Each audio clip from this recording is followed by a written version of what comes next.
Did you hear about the new restaurant that only serves food on mini plates? Yeah, I heard their specialty is the microscopic lasagna. You need a microscope to see it. And the drinks are served in thimbles. I wonder if they have a shot glass big enough for my pinky finger. I bet they serve espresso in a toothpick holder. You know, they should call it bite-size bistro, thought. Or finger food frenzy.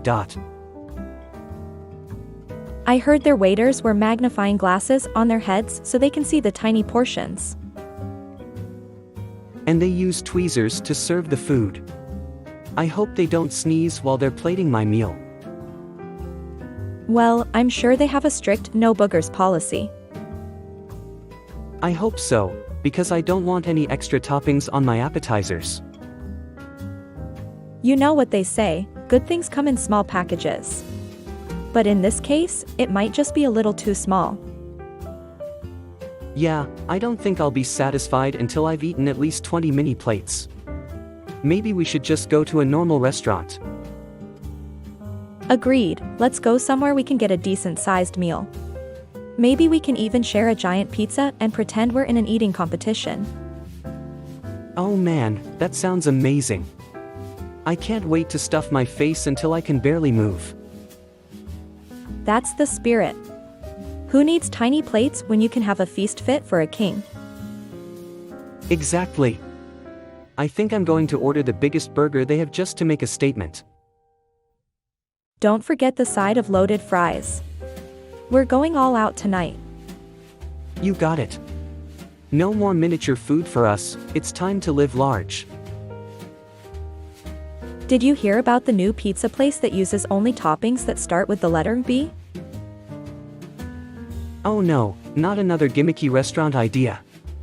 What's next, a vegan steakhouse? Yeah, right. But seriously, imagine ordering a pizza with just blueberries, beets, and broccoli on it. Or a B-movie-themed pizza with bits of broken glass, blood, and bad acting. Speaking of bad acting, did you see that new action flick with the talking dogs? Yeah, it was rough to sit through. But did you hear about the chef who was arrested for making soup out of counterfeit currency? That's nuts. I guess you could say he was trying to make some dough. Ha, good one. But seriously, who would eat soup made from money? That's just too rich for my blood. Yeah, and imagine how disappointed you'd be if you found out it was only a penny soup. But speaking of disappointments, did you see the new superhero movie that got terrible reviews? Have you ever thought about what would happen if animals could talk? Yeah, I'm pretty sure my cat would be constantly complaining about the lack of tuna in its diet. And my dog would probably beg me to take him on more walks so he can impress the other dogs with his vocabulary. Imagine going to the zoo and hearing the monkeys gossiping about the latest drama in the jungle. Or watching a horror movie with your pet snake and having it comment on how unrealistic the snake scenes are. And what about farm animals? The cows would be constantly mooing about their problems, while the pigs would be cracking bacon jokes. Speaking of jokes, did you hear about the horse who walked into a bar? The bartender asked, "Why the long face?" That joke is so old, it's fossilized. Hey, I thought it was funny. But seriously, if animals could talk, we'd have to start treating them like equals. Agreed. It would be a whole new animal kingdom out there. But for now, let's stick to talking to each other. If I could travel back in time, I would go to the 90s, man. The music, the fashion, the sitcoms, it was all so iconic. Oh, come on. The 90s? Why not go back to the Renaissance and witness some of the greatest works of art and literature being created? Sure, the Renaissance was great and all, but you can't beat the nostalgia factor of the 90s. I could see Nirvana in concert, watch Seinfeld live, and wear those baggy overalls without judgment. I don't know about the overalls, but I do see your point. It would be pretty cool to witness some of the greatest cultural moments in recent history. Exactly. And let's not forget the classic movies that came out in the 90s. I could finally see The Lion King on the big screen again. Okay, I'll give you that one. But don't forget about the historical significance of other eras. Who knows what kind of knowledge we could gain from witnessing events like the signing of the Declaration of Independence or the fall of the Roman Empire.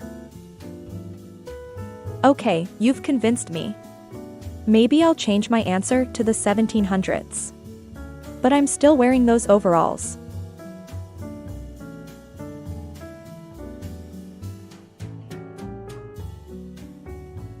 Have you heard about the new restaurant that just opened up? No, what's so special about it? They only serve food that's undercooked and raw. That's ridiculous. Who would want to eat that? Apparently, it's called the Salmon Ella Fitzgerald. That's a terrible pun. But speaking of food, have you ever tried a burrito that's bigger than your head? Yeah, I think I saw that on an episode of A Man v. Food. But have you ever tried eating an entire pizza by yourself? Actually, I did that last week. And then I realized that my pizza guy was my gym coach. That's hilarious. Speaking of coaches, have you heard about the new fitness craze where people exercise using only household items?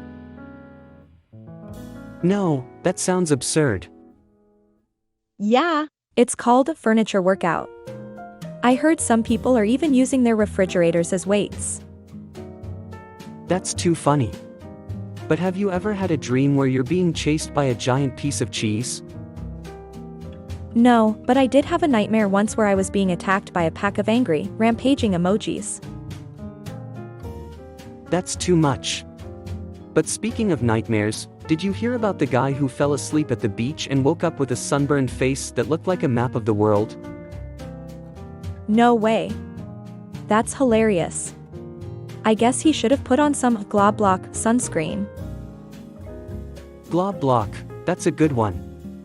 But seriously, who comes up with these ridiculous ideas? I don't know, but I'm just glad we can laugh about it. Life can be so absurd sometimes, it's good to have a sense of humor to get through it. You're right. And speaking of getting through things, have you seen the latest superhero movie? Oh, yeah, I loved it. But did you catch the Easter egg referencing that old 90s cartoon? What? No, I must have missed that. You're such a pop culture guru. I guess so.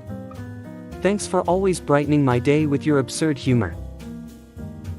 Anytime, my friend. And remember, don't take life too seriously, or you'll never get out alive. Have you ever wondered what would happen if all the furniture in the world came to life? Yeah, and they start having a conversation about how uncomfortable we make them. Or they could organize a union and go on strike. And what about the bedbugs? They'll start forming their own army. And the chairs could start a dance party, inviting the tables to join in. And the bookshelves could get so bored, they start reading themselves. I can imagine the couches going to the movies, and then complaining about how uncomfortable the seats were.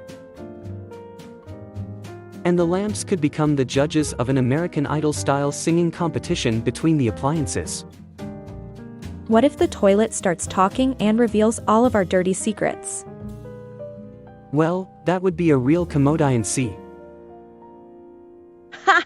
Good one, but seriously, we better start treating our furniture nicely, just in case. Agreed, let's not be the reason for the Great Furniture Rebellion of 2023. Can you imagine the news headlines? Furniture uprising leads to global chaos. And the hashtag that would trend on social media? #FurnitureRights.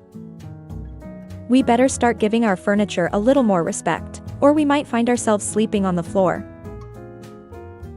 Yeah, we don't want to end up like Tom Hanks in that movie, The Terminal, only stuck at home with our angry furniture. But on the bright side, we'd finally have an excuse to buy all new furniture. We could start a trend and call it the furniture reconciliation movement. Now that's an idea worth sitting on. Have you ever considered becoming a professional mattress tester? Why on earth would I want to do that? Think about it. You get paid to sleep all day. It's like the ultimate dream job. I don't know, I feel like I'd be caught in a sleep cycle and never wake up. Well, at least you'd go out doing what you love, sleeping. I'd probably end up like Rip Van Winkle and wake up 20 years later wondering where my life went. Or maybe you'd just wake up with a new appreciation for your pillow. I don't think I could handle the pressure. What if I don't sleep well on the job? I'd be a failure as a mattress tester. That's a risk you'll have to take. But just think of all the mattress puns you could make. You'd be the king of dad jokes. I don't know if I'm ready to give up my day job just yet. Suit yourself. But if you change your mind, let me know. I know a guy who knows a guy who can hook you up with a sweet gig as a pillow fluffer. A pillow fluffer? That's even more absurd than a mattress tester. What exactly does that job entail? I think you fluff pillows all day. You know, give them a good shake and make them nice and fluffy for their owners. I can't imagine that pays well. Maybe not, but you'd be living the dream. A life filled with soft, fluffy pillows and sweet dreams. It's like a fairy tale come to life. I think I'll stick with my day job for now, but if I ever need a backup plan, I know who to call. You got it, buddy. I'll be here, dreaming of a world filled with pillows and mattresses. Did you hear about the new restaurant that just opened up? No, what's so special about it? It's called the gym. You don't actually exercise there, you just eat healthy food and pretend you worked out. That's ridiculous. What's next? A library where you don't read books? Actually, there's a new one called Silent Screams. You go in and just scream at the top of your lungs for an hour. Wow, that sounds cathartic. But have you heard of the new movie about a tree that falls in love with a squirrel? Oh, you mean Rooting for Love? I heard it's a real tearjerker. Yeah, but have you seen the sequel? Branching Out is even better. And let's not forget the prequel, Acorn Y Love Story. That one's a classic. Haha, that's nuts. But speaking of classics, did you hear they're remaking Gone with the Wind with a happy ending? Really? What's it called? Gone with the Wind Chimes. Scarlett and Rhett retire to a peaceful life of gardening and wind chime collecting. Sounds like a real page-turner. Maybe they'll even release a sequel, Wind Chime Woes. Or a spin-off, The Wind Chimes of Change. The possibilities are endless. I think we have a future in Hollywood scriptwriting. Yeah, but we better not quit our day jobs just yet. Speaking of which, I have to get back to work. Alright, catch you later. Maybe we can brainstorm more absurd ideas over lunch. Sounds like a plan. Maybe we can check out that new restaurant, the gym. I could use a good pretend workout. Ha! Don't forget your sweatband and gym shorts. I wouldn't dream of it. See you later. Later.